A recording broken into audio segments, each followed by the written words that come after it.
What's going on, everybody, and welcome back to the channel. Now, today, we've got the semi-final T20 World Cup review.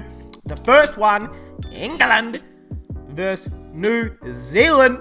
And the Kiwis get up by 5 wickets. Congratulations to the Kiwis, the brothers from another mother. They're, I love the Kiwis. Everyone loves the Kiwis. And, being an Australian, we're taught to, in cricket terms, we're taught to just absolutely belittle them and pretend that they're a little cousin that we can just beat on whenever we want. In hindsight, they're probably better than us in all three formats, but it's kind of what you're taught as an Australian from a young age, is that we just pick on New Zealand at any possible given time in cricket terms. But hey, congratulations to them. They're going to be in a T20 World Cup final. I don't believe they've ever won a T20 World Cup, so this is a huge moment for them. I don't think anyone really thought they would be in the final, let alone potentially win it. Hey, let's get straight into this review. It was a great game. It was a great game of cricket. Unfortunately, I didn't get to watch the whole game. I only watched the first innings of England batting, and then I watched the highlights and all that when I woke up because, to be honest, staying up till 5 a.m. to watch England versus New Zealand was just not on my agenda this morning because I really needed a good night of sleep because I got to get prepared for tonight's game of Pakistan versus the Aussie semi-final. But hey, player of the match, Daryl Mitchell, 72 not out of 47. Single-handedly won New Zealand the game. Incredible batting. And you know what? My bad. Because before this tournament started, I called him, I said, who the fuck is that?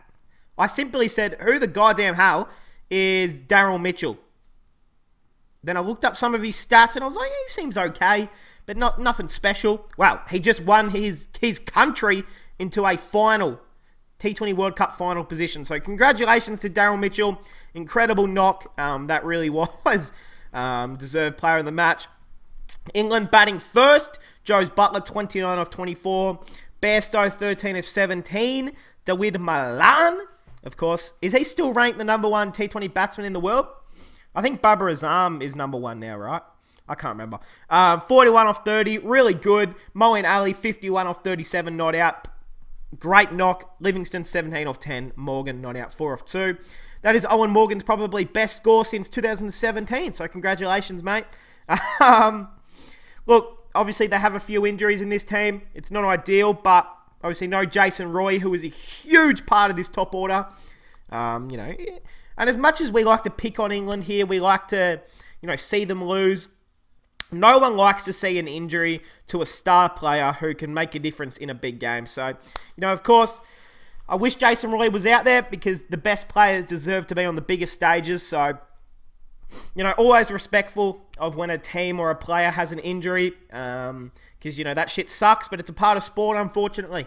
But yeah, they just needed someone from this top order to really go on and make a 65 plus. Moeen Ali came in at 4, batted incredibly well. Malan batted incredibly well, but they kind of just needed a Buttler or a Bairstow in this top order to go big. They needed one of these guys to go at 40, 50 plus.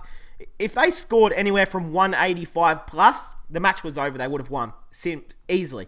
But yeah, that happened. Bowlers, Tim Southey, 1 for 24 off 4. Trent Boult, the man. Gee whiz, he did not have a great game. None for 40 off 4. They really targeted him.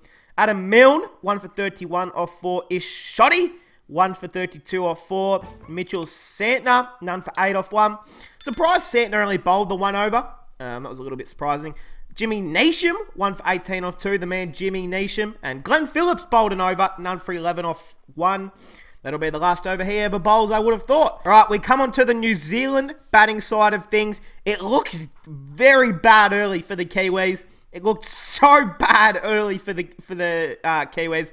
Guptill and Kane Williamson both gone within the first 3 overs, was it? It looked done. To be honest, as soon as these two went out, I was watching the highlights. I didn't look at the score because I was like, I don't want it to spoil it for me. Because obviously I seen how much England made last night, and then I was like, I'm going to wake up this morning. The first thing I'm going to do is watch the highlights without knowing the score to see who ended up winning. So it made it kind of exciting for me when I was watching it. Guptill and Williamson went out early, and I thought, this is it. England are going to cruise to victory here. Daryl Mitchell, he was in there early, 72 off. I mean, we'll get to Daryl Mitchell in a second. Devon Conway, really solid batting, created a great partnership with Daryl Mitchell. Phillips out. Jimmy Neesham came in, hit 3 very important 6s and a good 4. Played a really key role here in the middle order. And obviously Santner, a huge innings here. 1 off 1. Incredible stuff there from Mitchell Santner. No, but let's go back to it. Daryl Mitchell. Doesn't matter who you support, what country you're from, who's your favourite cricketer. Take notice of this man, because I am one who has absolutely doubted this man. Well, not doubted him, just had no idea who the goddamn hell he was. And now he is put his name in shining lights and has, I don't want to say single-handedly, but I'm going to say he has single-handedly put his country into a T20 World Cup final. Without him, they probably go all out for about 120, to be real.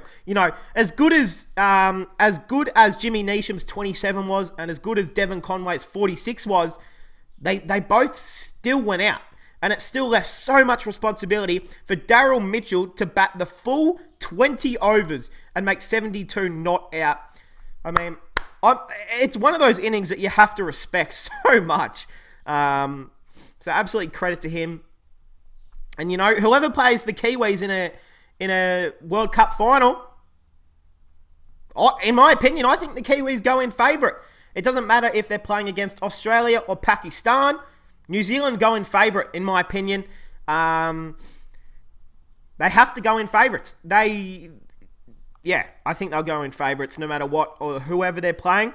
Again, let's say if Pakistan absolutely destroy Australia, then, maybe Pakistan go in as favourites, but yeah, we'll see. Bowlers, Chris Wokes, 2 for 36 off 4. Chris Jordan, he really got punished there. None for 31 off 3. Adil Rashid, 1 for 39 off 4.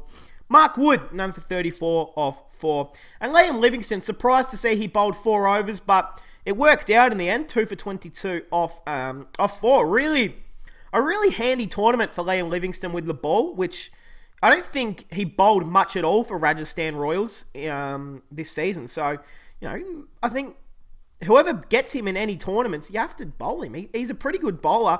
He also got Devon Conway out there with a beautiful delivery. It was just kind of a flat rocket, and it just went under the bat of Conway, stumped. It was a really good delivery. Impressed there. But, hey, England bound out after starting off the tournament on absolute fire. They're out of the tournament, ladies and gentlemen. They are out of the tournament. And tonight, tonight, it all comes down to this. Let's see, the win predictor. Pakistan 51%, Australia 49%. It's going to be a great game. It is going to be a great game. Come on, Aussies. I need every single person watching this video. Unless you're a Pakistan supporter, then support your country. But if you are anyone else, please get behind the Aussies. We need as much support on Twitter tonight. Get behind the lads, because we need a win. If we win, and it's an Australia versus New Zealand T20 World Cup final, that would be incredible. It would be one for the ages. But hey, that is going to cap it off, guys. I hope you guys enjoyed, and I'll see you guys in the next one.